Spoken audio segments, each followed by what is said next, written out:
Cerita dimulai saat dua saudari yang sedang menunggu adiknya pulang sekolah. Mereka adalah Oh In Jo dan Oh In Kyung. Oh In Jo adalah kakak tertua. Dia sangat menyayangi adik-adiknya dan hanya ingin melihat mereka hidup dengan bahagia. Kehidupan keluarganya yang miskin membuat dia sadar bahwa uang merupakan hal yang sangat penting, dan membuatnya memilih pekerjaan sebagai seorang akuntan, sedangkan In Kyung bekerja sebagai reporter dan memiliki idealisme yang sangat tinggi. Dirinya menjunjung kebenaran fakta dan tidak tunduk dengan uang. Malam itu keduanya menyiapkan kue khusus untuk adik mereka yang berulang tahun bernama Oh In Hye. Menjadi anak termuda membuat dia disayangi kedua kakaknya. Dia memiliki bakat melukis yang hebat walaupun tidak pernah mempunyai peralatan seni yang memadai. Dirinya berhasil masuk ke sekolah kesenian berkat bakat seninya yang luar biasa. Saat mereka menunggu In Hye, In Jo mengingat pesta ulang tahunnya saat itu. Ia hanya merayakan dengan telur rebus di depan teman-temannya. Namun sekarang dengan bangga berkata, kita bisa memberikan kue ulang tahun untuk adik kita. Perayaan ulang tahun pun dimulai setelah kepulangan adiknya. Ia sangat senang dengan perhatian kedua kakaknya itu. In Hye kemudian diberi uang 2,5 juta won sebagai hadiah ulang tahun. Namun ibu mereka terlihat tak setuju dan Terun menghitung uang tersebut membuat In Jo dan In Kyung kesal. Saat mereka tidur ibunya membuat kimchi. Pagi hari mereka mendapatkan surat dari ibunya yang semalam mengambil uang itu dan melarikan diri. Padahal uang itu susah payah dikumpulkan mereka berdua setelah melunasi utang ayahnya selama 4 tahun. Melalui catatan yang ditinggalkan ibunya berkata sangat mengkhawatirkan suaminya yang kecelakaan di Filipina. Bukankah ibu tidak pernah bepergian ke luar negeri pada usia yang sekarang? Ia ingin hidup demi dirinya sendiri dan bukan demi anak-anaknya.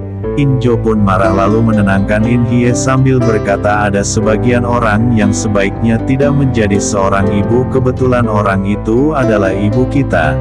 Sementara In Hye menjawab tidak apa-apa, dia tidak pernah berpikir bahwa ia dapat ikut Dharma Wisata. Saat di kantor, In Jo meminta gajinya dibayar awal bulan namun ditolak mentah-mentah. Saat bekerja sebagai angkutan di sebuah perusahaan konstruksi, mereka berdua dikucilkan. In Jo dibully di lantai 13 dan Hua yang dibully di lantai 14. Orang-orang yang bekerja di situ lulusan universitas ternama dengan latar belakang yang sangat bagus. Tidak seperti mereka berdua yang miskin. Setelahnya Hua yang menawarkan uang kepada In Jo setelah permintaannya ditolak ibu uang perempuan pemimpin akuntansinya. Hal itu membuat Oh In Jo terharu. Di sisi lain In Kyung mengalami kesulitan di tempat kerja karena dirinya sering menangis selama siaran. Dia mendapat teguran lagi dari senior yang mencoba membuatnya lebih baik dalam pekerjaannya. Dia terus memandangi brosur tentang pinjaman uang dengan bunga yang cukup tinggi. Lalu neneknya menelpon meminta untuk mengunjunginya keesokan harinya. Keesokan harinya Hua yang membawa In Jo ke restoran mewah. Hak sepatu In Jo lepas namun Hua yang meminjamkan sepatunya. Saat hendak masuk restoran, Hua yang memberikan jas dan menukarkan sepatunya, agar In Jo terlihat elegan. In Jo mengatakan mengapa orang-orang di sini seperti mengenalnya. Hua yang mengatakan ia pernah ke sini dengan Direktur Shin saat ada tamu dari London. Wah, dia bertanya kepada Hua yang apa yang akan ia lakukan jika memiliki banyak uang. Lalu bagaimana denganmu? In Jo berkata ingin tinggal di apartemen yang memiliki kendala besar dengan saudara perempuannya. Makanan yang cukup banyak, tidak khawatir tentang uang. Kemudian Hua yang meminta In Jo menandatangani beberapa dokumen dalam bahasa Inggris. Sementara In Jo tidak mengerti bahasa Inggris. Namun ia percaya kepada Hua yang dan tetap tanda tangan. In Kyung pergi ke rumah neneknya meminta uang untuk keperluan Dharma Wisata adiknya dan sebagai gantinya ia harus membacakan koran setiap akhir pekan selama 1 bulan. Saat mau keluar ia bertemu dengan Ha Jong Ho. Mereka tampaknya memiliki hubungan. In Jo memberi In Hye uang yang telah mereka siapkan, tapi In Hye menolaknya karena kasihan dengan kedua kakaknya. Kemudian ia pergi, tetapi ketika In Jo mengikutinya ia melihat In Hye masuk mobil. In Jo yang khawatir terus mengikutinya lalu melihat In Kyung menerima uang dari ibu temannya. Lalu ia datang dan mengembalikannya, walaupun itu uang dari hasil ia melukis. Ia memberitahu In Hye karena untuk tidak menerima uang itu karena tidak mau adiknya disebut pengemis. Di sisi lain Yang Mari yang merupakan reporter satu tempat kerja dengan In Kyung ingin meliput Park Jae-san yang mencalonkan diri untuk pemilihan wali kota, namun In Kyung meragukannya karena Park Jae-san pengacara yang membela bank. Dalam kasus bank tabungan Bobai supervisor kemudian membuat mereka bekerja secara terpisah dan melihat pihak mana yang lebih baik untuk mengambil berita. In Kyung menunjukkan keahliannya dengan menggali apapun yang bisa digunakan untuk berita mengenai Park Jae-san dan keesokan harinya In Jo menemukan surat dari Hua Yang yang memberinya beberapa tugas. Salah satunya jika ia terlambat datang ia meminta tolong agar memberi makan ikan yang ada di rumahnya, serta rahasia rekan-rekannya yang biasa membulinya. Namun ia tidak menganggapnya serius dan malah menganggapnya lucu. Tidak lama setelah itu seseorang masuk dan memperkenalkan diri ia adalah Jadiil yang mengerjakan proyek bersama Jin Hua Yang. Lalu ia meminta nomor teleponnya, kemudian meminta In Jo untuk segera pergi karena ada rapat. Di tempat lain In Kyung terus menyelidiki Park Jo-san mengenai kasus bank tabungan Bobai, di mana ada 32 orang yang digugat, namun 4 orang bunuh diri di mana uang yang mereka setorkan di bank hilang entah kemana. Kemudian atasannya memberitahunya agar terus mencari tahu kebenarannya. Kemudian pergi ke salah satu konferensi pers Park Jae-san. Saat sesi tanya jawab ia bertanya tentang kasus bunuh diri 4 tahun lalu di mana ada 13 pengacara yang dibagi pada saat itu, namun seseorang yang ia belah bunuh diri. Apakah itu hanya kebetulan?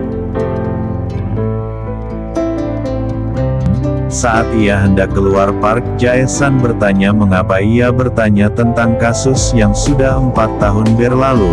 Ia menjawab di mana mereka semua menabung di bank Bobai dengan bunga yang cukup besar, tapi uangnya hilang entah kemana. Saat tiba Yang Mari mengomelinya karena miras di siang hari dan mempermalukan perusahaan.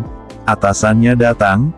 Yang Mari memperlihatkan video yang trending di internet mengenai pembicaraan Park Jae-san yang bertanya apakah ia minum alkohol karena mulutnya bau miras. Video itu direkam dan disebarkan oleh Yang Mari.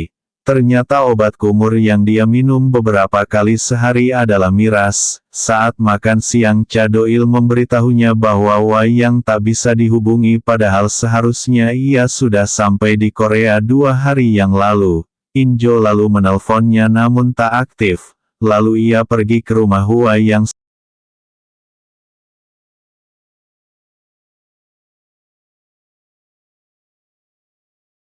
Saat memberi makan ikan ia menemukan Hua Yang gantung diri. Polisi segera tiba dan berita menyebar kemana-mana karena di rumahnya banyak barang belanjaan yang belum dibongkar. Hua Yang menulis surat jangan sampai ada orang di perusahaan yang datang di pemakamannya. In Jo kesal dengan rekan kerjanya yang berbicara negatif tentang Hua Yang. Lalu ia membeberkan rahasia rekan kerjanya.